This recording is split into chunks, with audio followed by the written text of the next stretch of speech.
الله الرحمن الرحيم.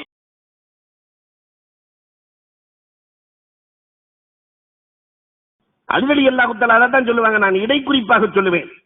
அலி ரலியல்லாஹு தஆலா ரொம்ப தெளிவா சொல்லுவாங்க, அரசன் ஆண்டியும் அரசனாவான், ஆண்டியும் அரசனாவான். ஒரு குடும்பத்தில் 5 பேர் கரெக்டா இருந்தா ஆண்டியும் அரசனாவான். யார் தெரியுமா? வீண் விரயம் செய்யாத தாய். தாய்கிட்ட வீண் விரயம் இருக்கக்கூடாது.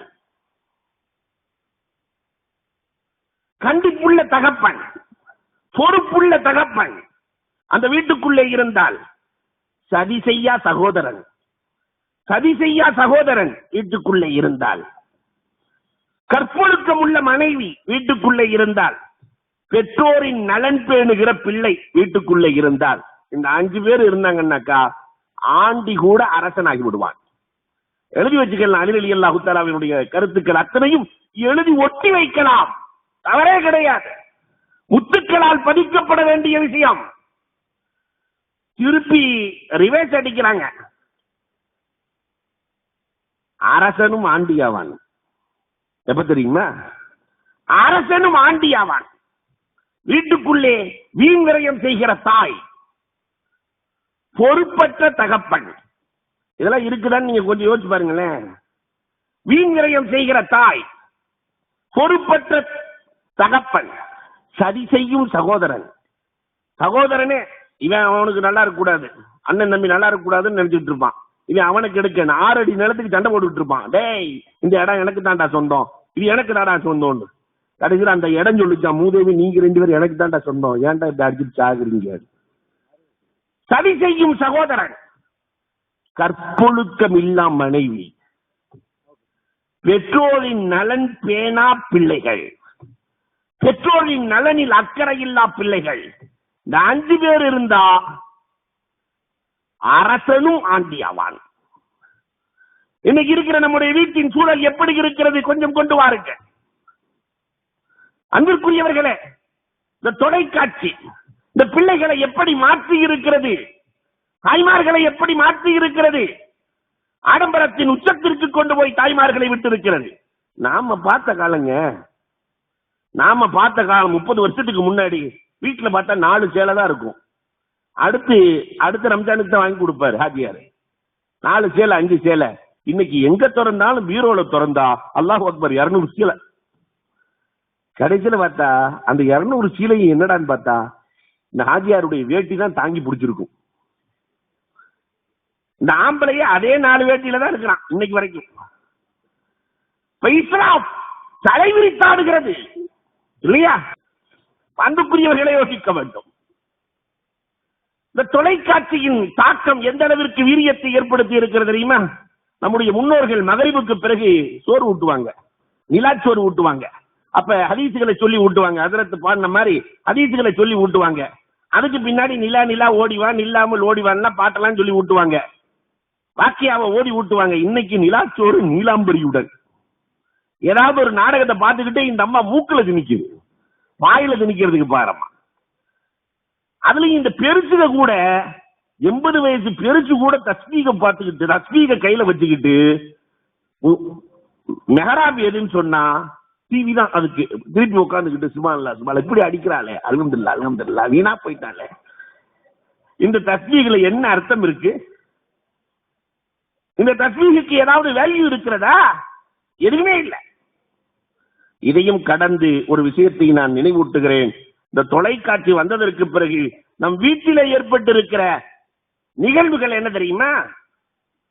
ஒரு ரிமோட்டு ஒரு டிவிக்கு இல்லையா, 4-5 ரிமோட்ல இல்ல, ஒரு ரிமோட்டு தான்.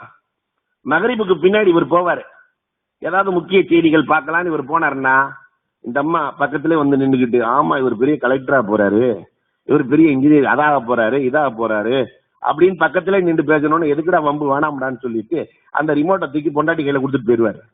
இந்த அம்மா அப்படி சீரியல்ல மிதந்துகிட்டே, சில பேர் அப்படித்தான் இருப்பாங்க மிதந்துகிட்டே, இந்த சீரியல் அப்படி பார்த்துக்கிட்டே இருக்கும்போது சின்ன புள்ள வந்துடுவான். அவன் வாங்கி ரிமோட்டை பிடிங்கி சுட்டி டிவிக்கு மாறிடுவான். இன்னைக்கு நிறைய பிள்ளைகளுக்கு இந்த சுட்டி டிவி தான், பெரியவங்களுக்கு அது என்னன்னு புரியாது.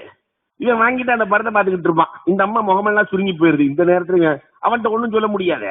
சுட்டி டிவிக்கு மாறினதுக்கு பின்னாடி நிறைய பிள்ளைகளுக்கு இன்னைக்கு டோரோ பூச்சி தான் சாப்பாடு கொடுக்குது. அது ஒண்ணுன்னா இவன் ஒண்ணுமா, அது என்ன திங்க சொல்லுதோ அதைத்தான் நிம்மா, அது என்ன சொல்லுதோ அதைத்தான். இந்த டோரோ பூச்சிக்கு அடிமையாகி போன சிறுவர்கள் தொலைக்காட்சி எப்படி கொண்டு வருகிறது?